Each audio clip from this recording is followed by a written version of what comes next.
Alright, welcome back everyone to our continuing series going through the different factions for Conquest, the Last Argument of Kings from Parabellum Games. In this particular series of videos, what we've been going through is, as I put in the title, why X particular faction is the best, or why you should be playing that faction. And today, our goal is to talk about the Spires.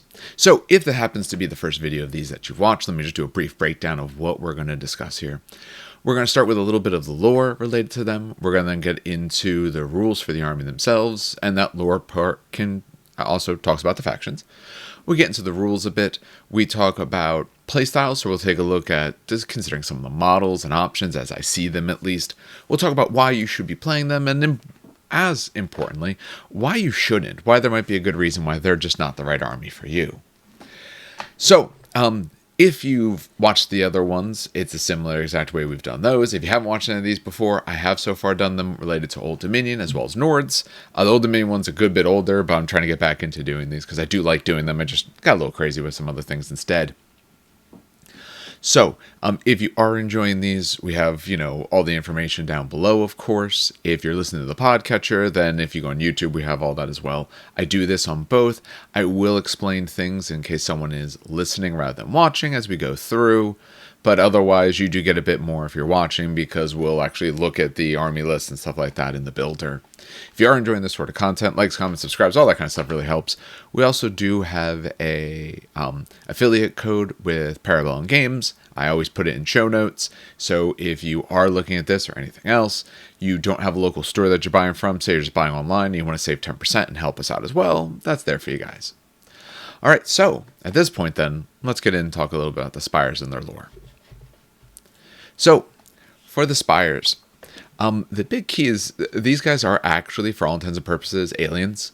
This is, at least for the factions we currently have, the only non-terrestrials that we have seen. Now, we do know, as we'll talk about a little bit, that the Spires kind of broke into some factions as well. There's also the Weavers and all of that. So we have to wait and see a little bit more of when they give us all the lore around them. And there might be other factions from who knows where else that come out in the future. But for the moment, these guys are essentially the aliens of the setting. And if you look at them, they absolutely fit that. They're called Spires because of the very large, tall, spire-like structures that they house themselves in. Now, they have been here for millennia. I don't believe it gives an exact amount, but the idea is that for as long as anything around has known, they have just always been there. So why did they show up? So what is known is that they obviously came from somewhere else, and who they sent here was essentially their scientists, surveyors, explorers, essentially a sort of force to come down and judge the world and figure out what does it have to offer them as a people. We don't truly know exactly what it is that they wanted for sure. We know some of the things that they do, but if they were looking for something special, not sure. They kept a few hundred centuries. Several centuries, a few hundred years or several centuries, studying in isolation to prepare for settlers. So essentially they send their scientists, surveyors, and all of that to make sense of the world. And then a couple hundred years later, the settlers show up to start colonizing this world, pulling it from its resources, whatever it is that they may happen to want. Except that didn't happen this time. When they had their portal, their door, as they usually call it, my guess is it's some sort of wormhole, but the people in Aya wouldn't know, or Aya, maybe I'll pronounce it that way, my apologies. Aya really wouldn't know what it is anyway. That instead of all these settlers, they were getting refugees. Now, we're not told what it is that happened on essentially their home world, their home system. All we know is it's something they don't speak about to this day. So something awful and terrible was happening back there. And people, or Spires I should say, maybe I shouldn't really call them people, Spires were fleeing. And at one point, while fleeing, through, again, this wormhole-like structure, the doorway got closed. And that doorway was closed by the sovereign. It was the leader of the sovereign house. It was a house of nobles. So the doorway got shut, which means no one else could get through and presumably was left to be destroyed. Whether they had other options or other places they could go, we just don't really know. At least not yet. We might find out more things in the future. Now, the way their structure works to some extent, the way the Spires work to some extent, is they have these sort of, like you said, noble houses. They're the rulers, and then you have various groups underneath them. The sovereign house, or at least the sovereign, the one who shut this door, he was essentially a high man on the totem pole at the moment. The belief is that he probably shut it before people who could have told him what to do showed up. So essentially, he noticed he was the most important person who had come through, shut the door, and now he stays the most important person. What happened over the next bit of time is that the Spires broke out into 3 different factions. The Spires themselves, the Weavers, and the Quiet. We haven't seen the other 2 factions much. We've heard them talked about. If you watch my video on Nords, they are brought up in the Norse mythology for them.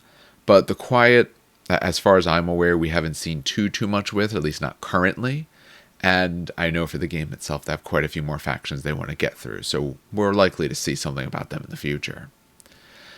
Now, a war broke out between the people who had already been there, or the Spires faction had already been there. These scientists, explorers, essentially academic types, if you want to think about it that way. And they called themselves the Directorate. And the nobles, so the ruling class. See, the Directorate, they had spent hundreds of years working on their own, doing the things that they wanted to do, not having essentially any masters to tell them no. And then when these refugees showed up, this sovereign house shows up, this sovereign is there, and he says, you're going to follow what I want. I'm back in charge. And they had a big problem with this. So they had a what you would call a quiet war. In other words, there was not necessarily any large-scale battles or anything like that. It was more of a war in the dark. And what they found was that each side had something useful. The nobles couldn't really get rid of the Directorate. They had ingrained themselves too much. These are the ones who, as we will talk about shortly, create the armies, all of that. And the Directorate themselves, couldn't necessarily go against the nobles entirely, and they knew that that wasn't necessarily in their best interest. So the 2 sides worked out a deal. And that deal was that the nobles will get the wealth. And that wealth doesn't necessarily come in the form of money or anything like that, or what we might think of as money. It comes in the form of such things as biomass, elements, resources, those sort of things. It's much more primordial rather than monetary. So they would be the ones to get the wealth. And the operational control, essentially the making sure things happen on a day-to-day basis, was going to be controlled by the Directorate. So the nobles would essentially get their cut of everything, but the Directorate would be left with the task of running, creating the armies, and doing their biomancy. See, originally, they had a different sort of ability that they did. They worked more through what they called as life binding, and they kind of saw it as a stifling practice that they were essentially not allowed to do the things they'd wanted to do. And they had went on to full-on biomancy. So creating and making things as they wish and will. So the Directorate have to use this biomancy to help the sovereign house. And the goal was to help them reclaim the homelands, whatever world or worlds they came from.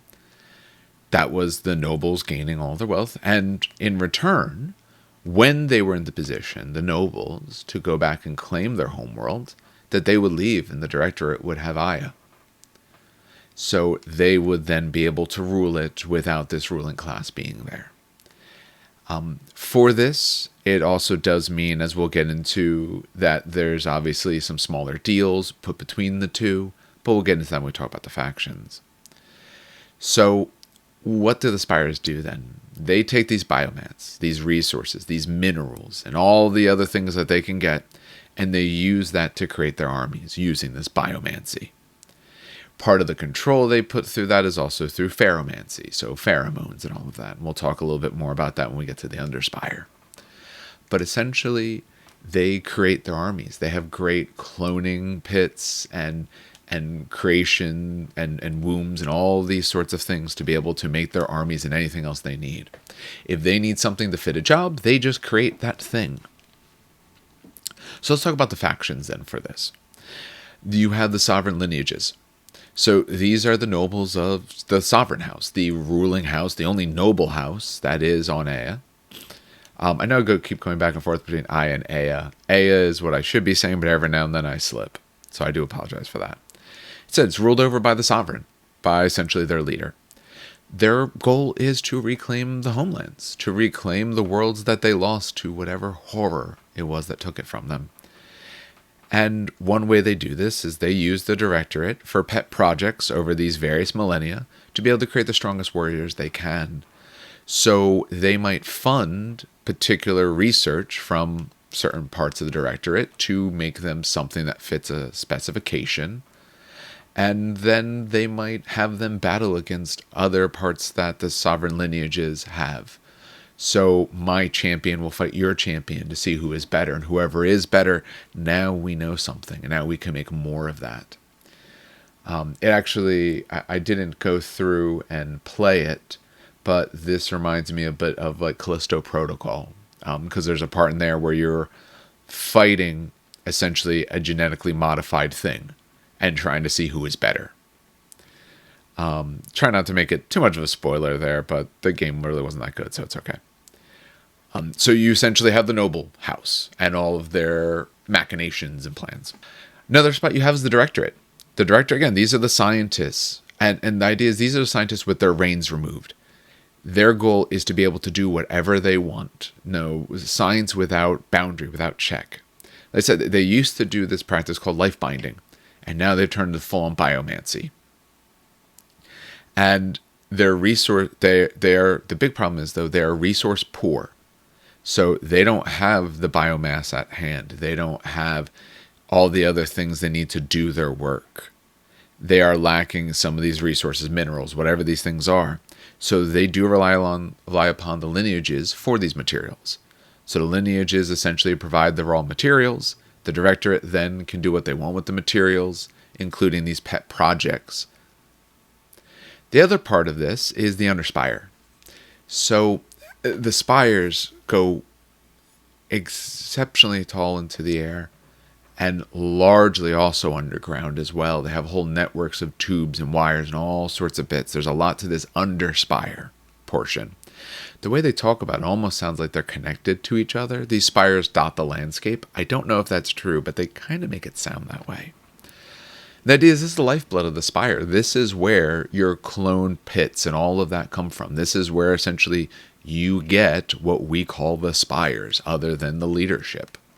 And essentially the leaders of the war bands, maybe I should say. The big thing is, as power was gained, the director, who originally were down there in this sort of underground, underspire area, in order to be able to facilitate what they want better, they started moving up. So over time, the noble lineages, the sovereign lineages, went to the high ends of the spire. And a lot of the directorate did as well. They didn't necessarily go quite as high, but it's sort of like if your boss is on the top floor, then you want to get the floor underneath or the one underneath that, not be down in the sorting room in the basement. Because being higher up gets you more status, means you might be able to get more of these pet projects, you can get more resources, you can get to do more of what you want. So they left their lessers, as they call them, to toil away down there. This is the Pharaohmancers. And the big problem is that there is issues that have come up. People have gone missing, or spires have gone missing, all sorts of problems that the higher-ups don't know about. And in particular, the Pharaohmancers aren't really telling them. Most likely because the concern is if you rock the boat, maybe you won't get to move up. Maybe if you stay quiet and do your job, you'll become important enough. And there might be some other things at play. So that's a bit about the factions in general. One other big thing I want to mention is they have a big distinction here of clones and drones. Clones means it's the DNA of these exiles, of the spires themselves. They essentially are exiles. And if it's a drone, it's DNA at least partly from Ea. So whenever they say clone, it is copies to some extent. Drones is anything else. All right, so having said all of that, and again, for this lore is all freely available from the Parabellum Games website. I like to surmise it without going to too much of the line by line, but adding a little bit to it as well. So let's talk about rules. So importantly for these, their rules have changed. You'll notice at the moment, at least, we're recording this in November. At the moment, it's in red. This very well may change. So if they do change these greatly in the future, like they did in the past, we'll absolutely put out some update videos and discuss it. So as they say, there are special rules, the Master's Touch. So when you create an army list, you dedicate it to one of these 3 sub-factions that we just spoke about. If you do, the warlord permitted by that sub-faction, so you have to take whatever they say you're allowed, and you gain this respective Master's Touch.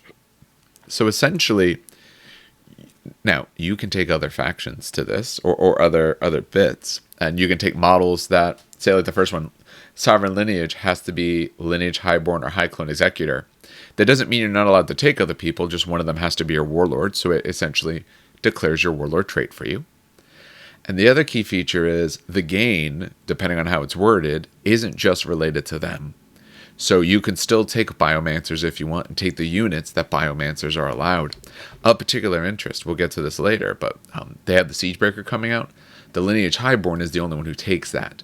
So if you take one of these that doesn't say the Lineage Highborn can't be your warlord, you may still take one. So if you're going the Sovereign Lineage, if you're going with the Nobles, with the Lineage Highborn or the High Clone Executor, when selecting regiments for any Lineage Highborn, High Clone Executors, or Mimetic Assassins warband, you may increase their cost by 5 points a stand. If you do, their clash goes up by +1 to a maximum of 3, and that 3 is only a restriction during list building, so later, if you're inspiring or have other rules, you're allowed to go higher as you wish. This one is quite strong. 5 points a stand is not really that much. I find, at least for me personally, I always have some points left over. I mostly have, now I'll use it on upgrades, but hey, these are upgrades. Because the base way you take most of your models is in a 3-pack, meaning the points are usually minimum of 100, but could be much, much more than that. It means that you don't necessarily have the ability to spend 10, 15, or 20 points easily. You're spending it on upgrades. So this is just another way to upgrade. The other big thing is most of what these 3 can take are Clash 2.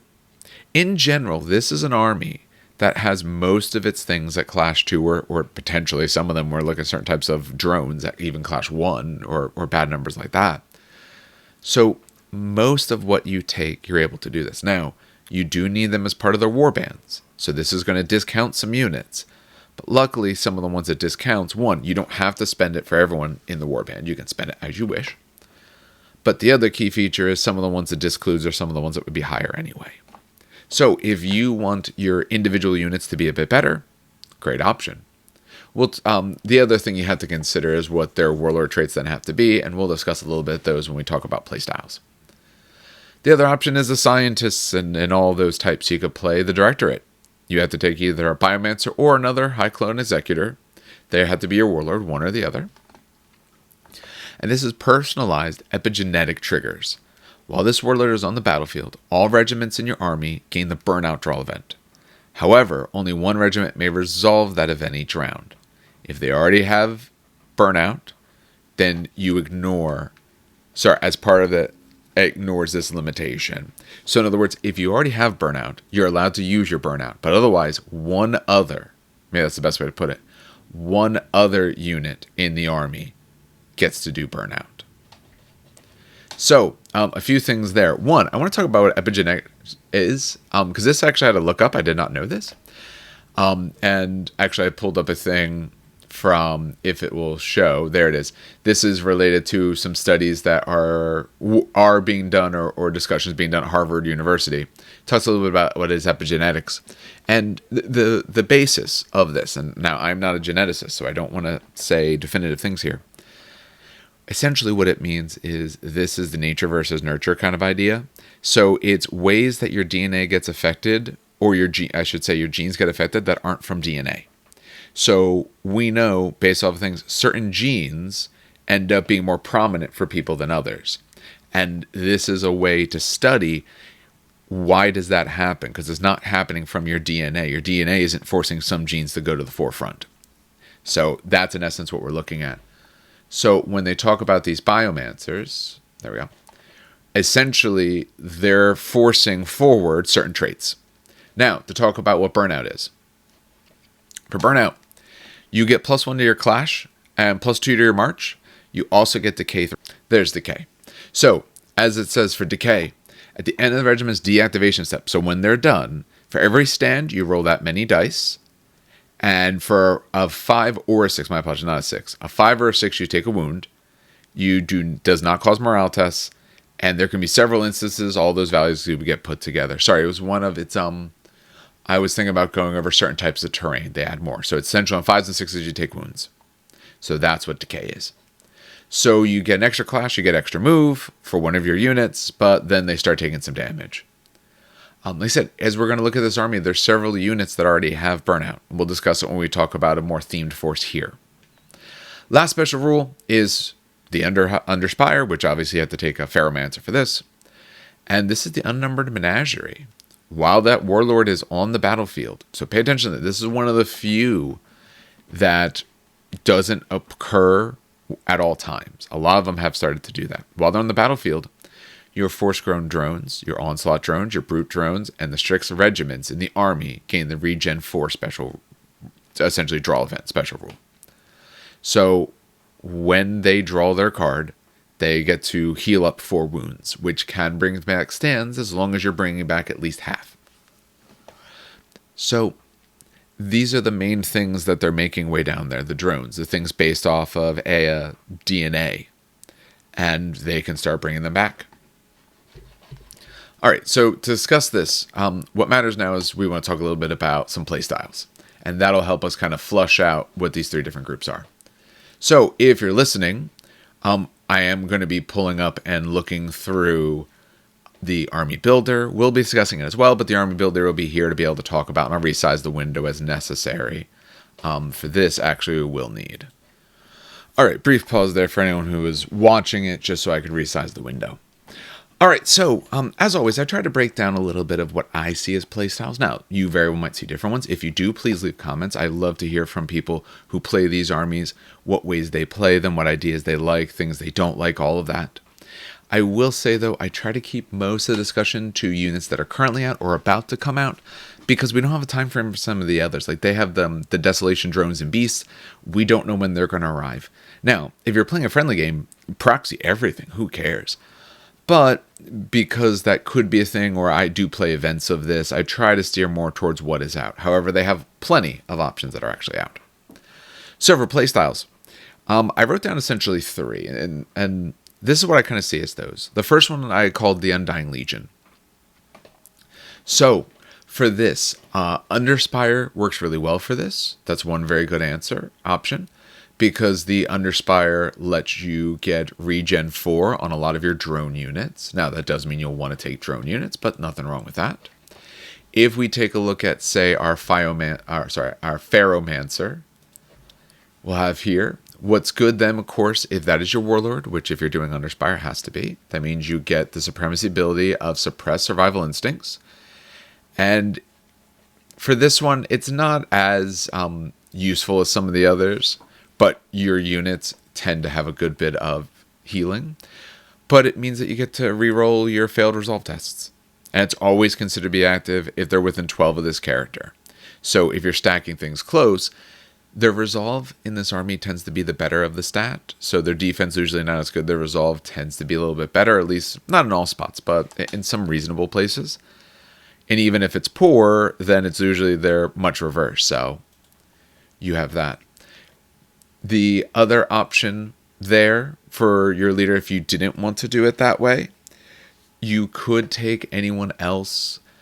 I think the Underspire does a little bit better for this, but you absolutely could take Directorate, so that way you can get a Biomancer. And they give different things, although it doesn't help for survivability. It's much more about causing damage. So I think Underspire is the way to go with this.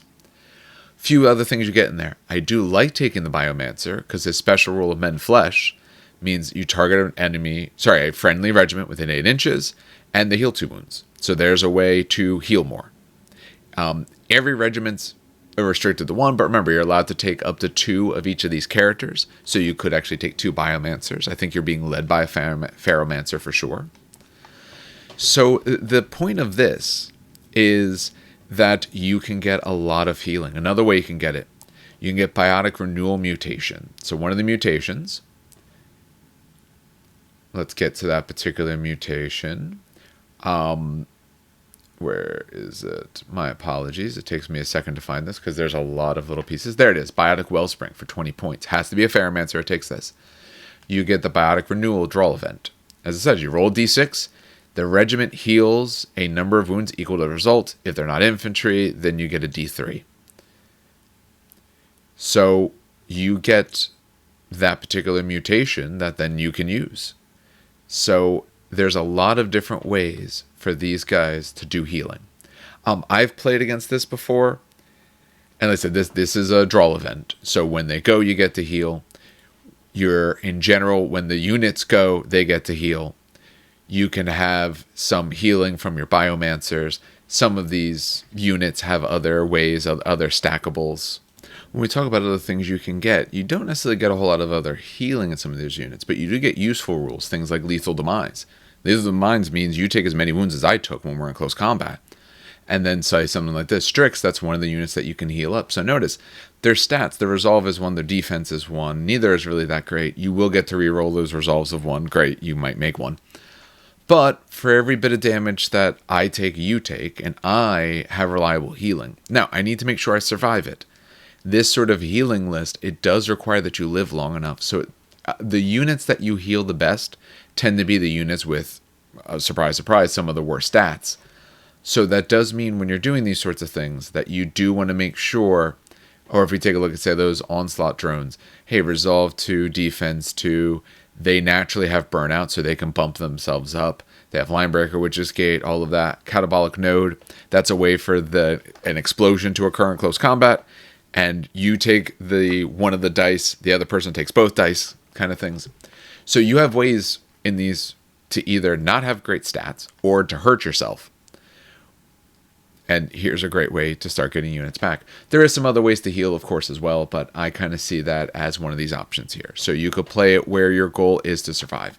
If you want to survive, though, I think you're taking big units. You're not taking min-sized squads of any of these. You want to have a large amount of models because you're going to potentially, on some of these units, take a lot of hits. Your goal in that is sort of in a way to win the war of attrition. You just outlast. All right, other options I see. One of the other ones I saw was Elite. So this is an army. We'll go through this when we go through negatives as well, because to me it can be a negative. Depends on you personally. But this army can require tons of models, especially if you're going this particular route of that Undying Legion. These Ferromancers, a lot of their units are a bit cheaper and usually not very survivable, so you might want to take a lot of them. So like I said, the other way I see it is the elites. I would then, of course, be going Sovereign Lineage, and I'd be spending those points for that +1 clash. So whatever units are on a 2 or less on my clash, I'd be spending 5 points per stand. Like I said, most of the army is clash 2, or at least the units that they take. There's entries that aren't, but a lot of the ones they take are, so you could get a lot of use out of it. If you're doing that, that means you're taking an Executor or a Lineage Highborn as your leader. You can see some of the options that they have. The mainstay for the Highborn Avatara, they get Centaur Avatara, Incarnate Sentinels, so they get some of the bigger options, including the only model that takes the Siegebreaker Behemoth, which is going to come out shortly, and I think it's actually a great looking model, so I think that's a very, very good option. When you look at the High Clone Executor, he takes a lot more of the clones and drones. He does take some of the special things or bigger ones, including, say, brute drones and all. But if I'm going this, I'm looking at taking some of these more expensive, more harder hitting type units. And my goal is to hit you before you hit me. So, say, for example, if we're taking a look at the Lineage Highborn, which actually is a brute, so this is a little bit more, not a monster, but more monstrous, you could take in terms of its legacy, its supremacy ability, Legacy of the Ark. When you create it, you select one, either Lineage Highborn or Nomadic Assassin character stand in your army. It may select to 3 mutations at no additional cost. instead of perching a number on their army list. So they can just get mutations. If you look at a lot of the mutations, if we're doing this, you can go back and forth on what you want. We already talked about how Lethal Demise was good. They have ways of grabbing that. You could take Aura Death 4, so you can start removing people before they even swing. You can get the Jara event Pheromatic Override. Like I said, it's once per battle. Someone within 6 inches of that character, they immediately perform a free additional out-of-sequence Clash, Volley, or March. So, normally 60 points, normally prohibitive, but if this guy's your leader, you can select 3 mutations at no additional cost. So you're taking that as one of your mutations, because someone else getting the swing, that means you could potentially move in, charge, and if you didn't get swings there, when you get this draw event later from that unit, you can try to stack yourself appropriately.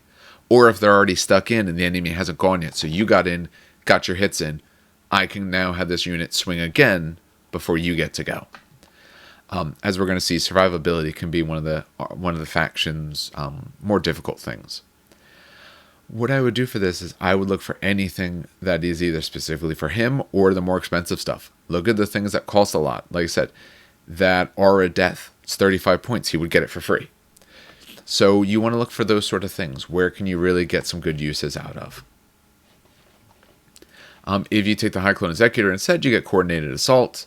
Once per battle during your first draw command card step of the round, you draw and resolve the first 3 command cards. And it says as one draw instead of drawing 1 command card. So you're going to draw all 3. They're each going to do their things. So you can, again, time yourself appropriately and have a lot of actions occur at once. Again, one of the things I think this army struggles with is if they get in protracted battles. Both of these options want to stay out of protracted battles, and they want to help you win them before it occurs. And I think this sort of elite playstyle does that. If we look at the new thing about to come out, the Siegebreaker Behemoth, big thing on that is he has Smite. Smite means you don't get defense saves. Your defense characteristic is 0. So if you have Evade, you have that. But you get defense 0. He does have Brutal Impact. It has Impact 5, Brutal Impact 3, Impact 5, so it means it gets some damage when it comes in. It swings with 8 attacks. That's not a huge amount of attacks. But if you hit someone who was all defense, no evade, they don't get to save any of it. I've done enough with Bucephaly where when I get into something with their cleave levels, if you don't have evade and you get no saves, 8 is fine. Because I'll get through, you're on Clash 3, let's say you're rushed and inspired, you're sitting on 4s. All right, I'm going to get through probably realistically 5 to 6 of those. So you have 5 to 6 wounds down. You're now going to resolve. Terrifying 2, so you're resolving at -2. I'm going to be taking 10, 11, maybe 12 or more wounds off of you each time. That's not counting what I did to you when I impacted you as well, because I easily could have gotten a few extra there. So can worry about big units, worries about things that don't evade well. So I see that Centaur Avatara, I think, are something you have to take in this sort of list because you need something that can get that fast punch. Move 8, you do have some stuff with some more speed, but Move 8's really good. You have Brutal Impact 2 with 3 impact hits. They have Flurry. This is an army that, at least in certain spots, can get a decent amount of Flurry. So you can go off of that for consistency. Their Clash 3, you charge in, that's Force. Force rerolling is really, really good. So you have those sort of options. So I see one of the options as taking the more expensive things. I do think an Abomination could play into that, but I will say the Abomination is very expensive and not that great. The problem with the Abomination, in my mind, it is very fast. It has Flurry and all of that. Defense is decent at 3. Resolve at 4 is pretty good, but it just doesn't feel like it sticks around well enough. It feels like if people want to take it down, because I've destroyed one before in spots where with units that really shouldn't have been able to. I feel it's somewhat cheap at 150, but just feels a little bit lacking at points. The other thing is, I think the model's really bad looking. However, they are doing a different Abomination that's going to be coming out in the new year, I believe it is. They talked about it. I just don't remember the exact date. But they are going to do a new one, and that one looked really, really good. So I would wait on the Abomination until you get the new one. But same thing. If you're taking the Lineage Highborn, then you need something like Avatar for him to go in. Quite good option, support 2, all of that. So I see you could run some of the more expensive units. Your goal there, though, is not to get hit. You want to be controlling when the hits happen, because you're not going to survive the punchback as well. Last one I see is aggressive. So the other option is that you can just play full on flat out.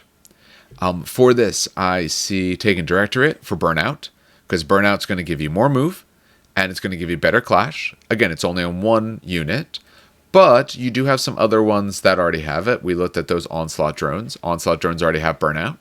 So if you have some Onslaught drones and then you take something else, you can get quite a bit extra.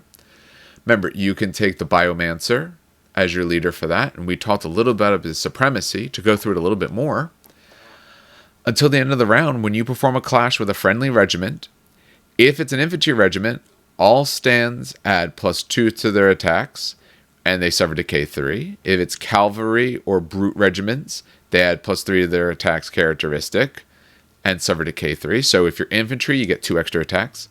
Cavalry or brutes, +3 extra attacks. Monsters, +4, but they do suffer decay 6 in that case.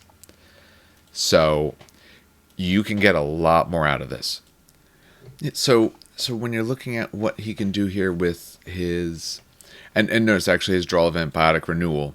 So that is a healing thing as well. We talked before about one of the healing options. He automatically comes with Biotic Renewal.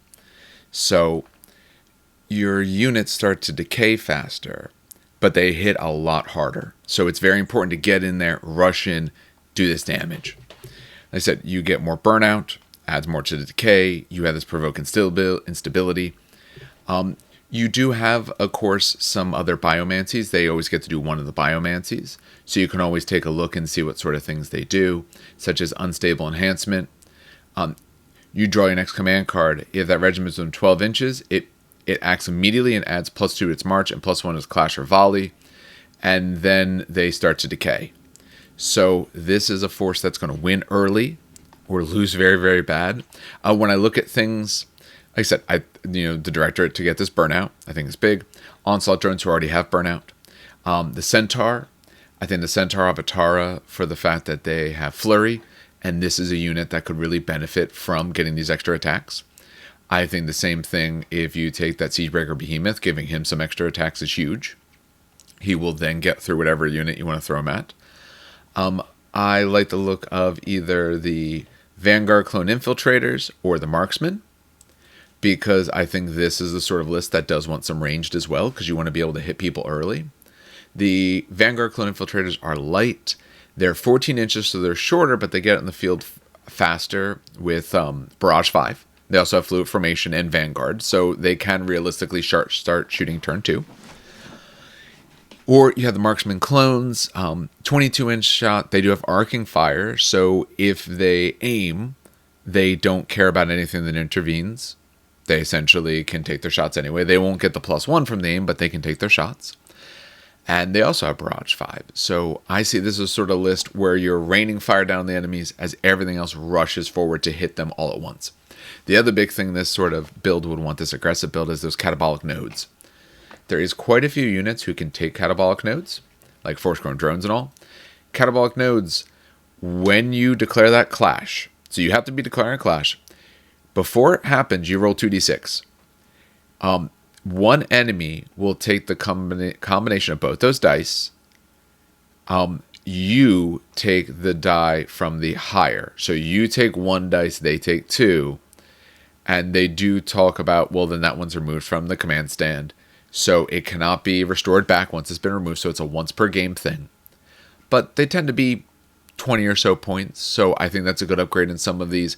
Get in, take out a bunch of their models, then swing. So that's the other thing that I see.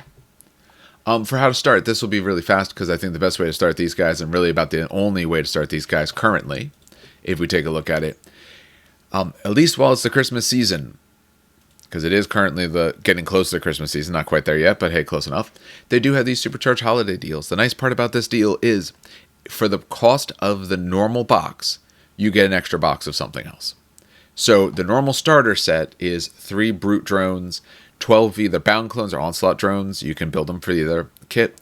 You get a 12-pack of Vanguard clones or Vanguard infiltrators. You also get 12 marksman clones. So you get quite a few people, and they show you that you also get a high clone executor. If you get this, you get an extra free box of brute drones. So you actually get 6 stands. Me personally, I think 6 stands is the right way to go when you are building forces. I don't always take 6 stands of everything, but I like the option because I will take 4 or 5 at times. Maybe 6 at sometimes as well, so I do want that as a choice.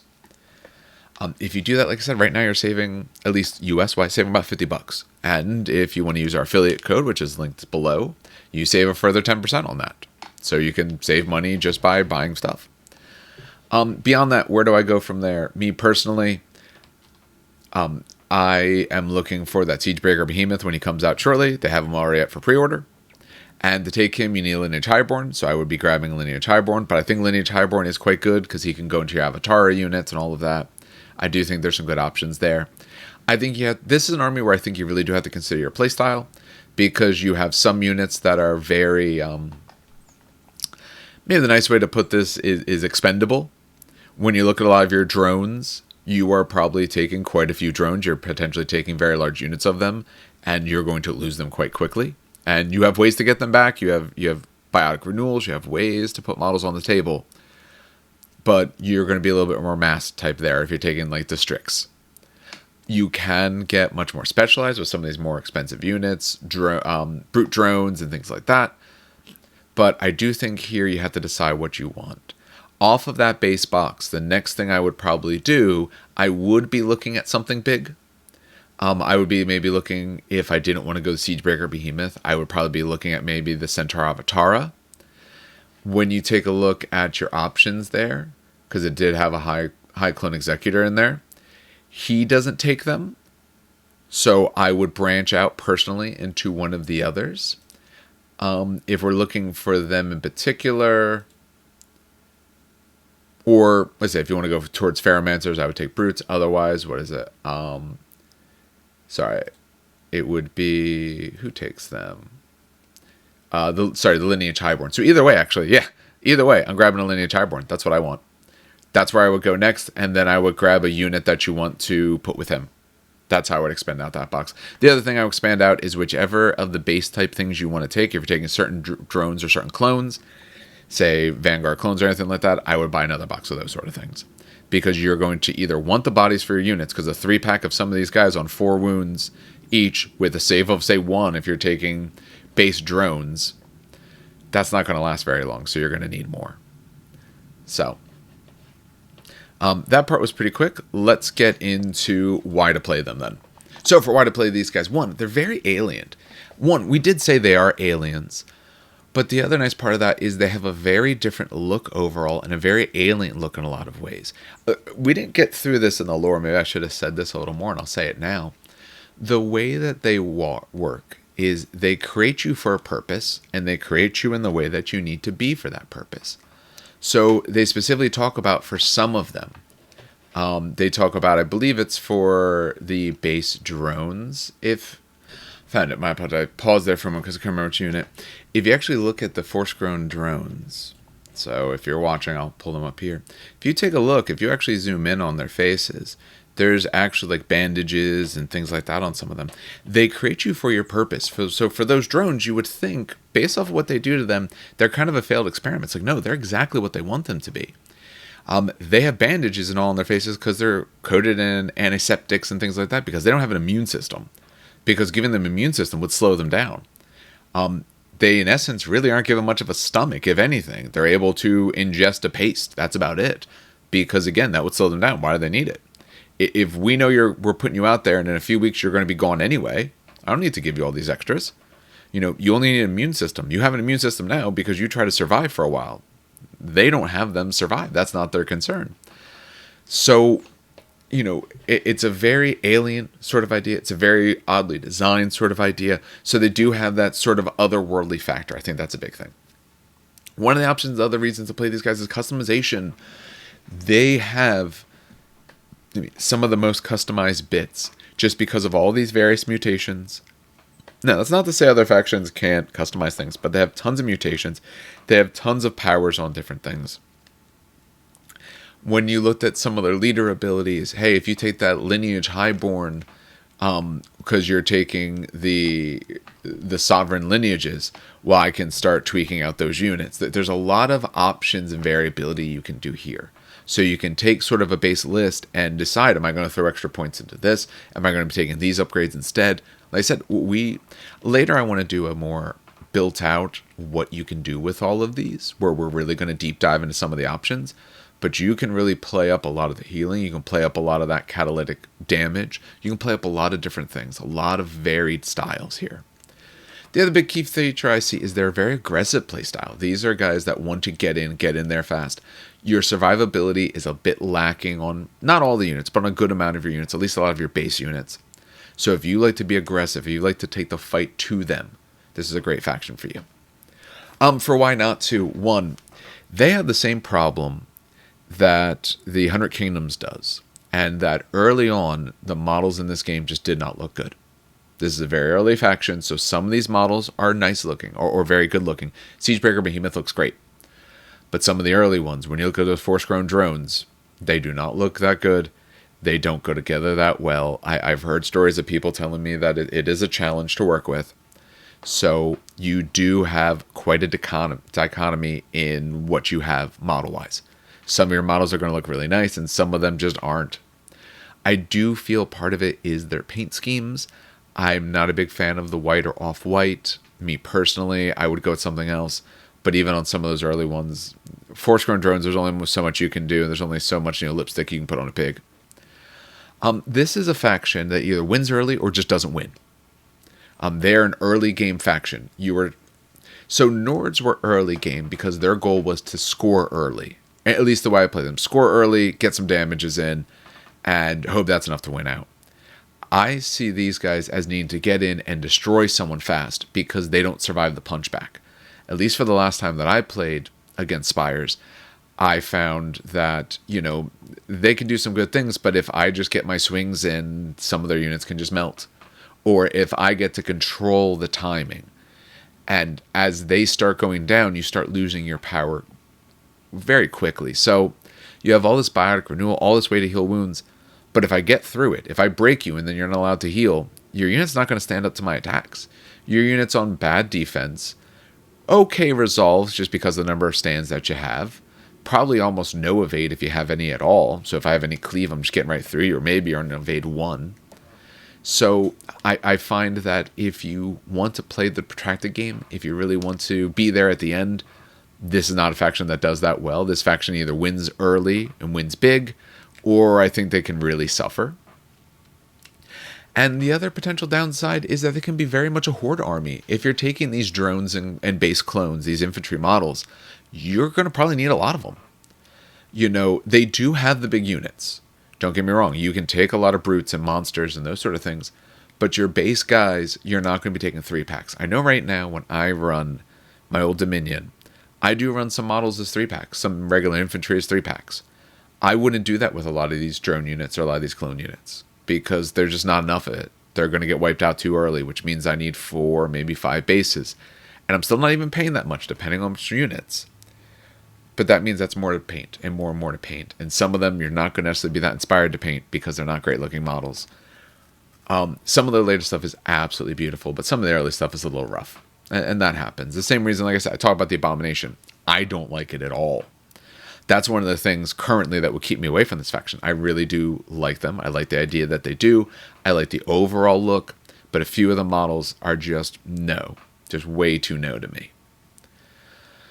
All right, so that gives us a little bit about the Spires. Talks a little bit about who they are, what to play, what kind of things they do. From here, where we're going next, I don't know which faction I want to do next. I haven't decided. So if you have a preference, do say so below in the comments on the YouTube at least. If you were watching this on YouTube's, if you're not subscribed to the channel, please do subscribe. It really does help us out. And I'll ask for the other things, obviously, likes, comments, all of that, because it really does help. I will admit, I was the type of person who never did those sorts of things. And then when I started running a channel, I realized, wait, that's actually a really big thing. Obviously, the more content we put out helps as well, but those sort of things really do help us. As I said, if you're looking to pick up some Conquest stuff, we have affiliate link down below. If you are enjoying our content, and for Conquest we don't do quite as much, but if you watch a variety of our content, we also have a Patreon. Link is also below in the comments. That's all I'll bring up of that for the moment. Like I said, for this, I don't know which faction I'm going to next. I haven't fully decided. I'm probably, unless there's a real big reason, I'm probably doing Dweghome last, because I'm just not a big fan of dwarves in general. And this is sort of a solo project that I do, so I mean, I'll see if Dan wants to come on for it, but otherwise this is just me usually. So since I don't like them as much, I'll keep it later, but hey, if that's what everyone wants, we'll do it. We'll finish this here. I think this is more than enough. So, on behalf of everyone here at the show, then, have some good hobbying and some great gaming.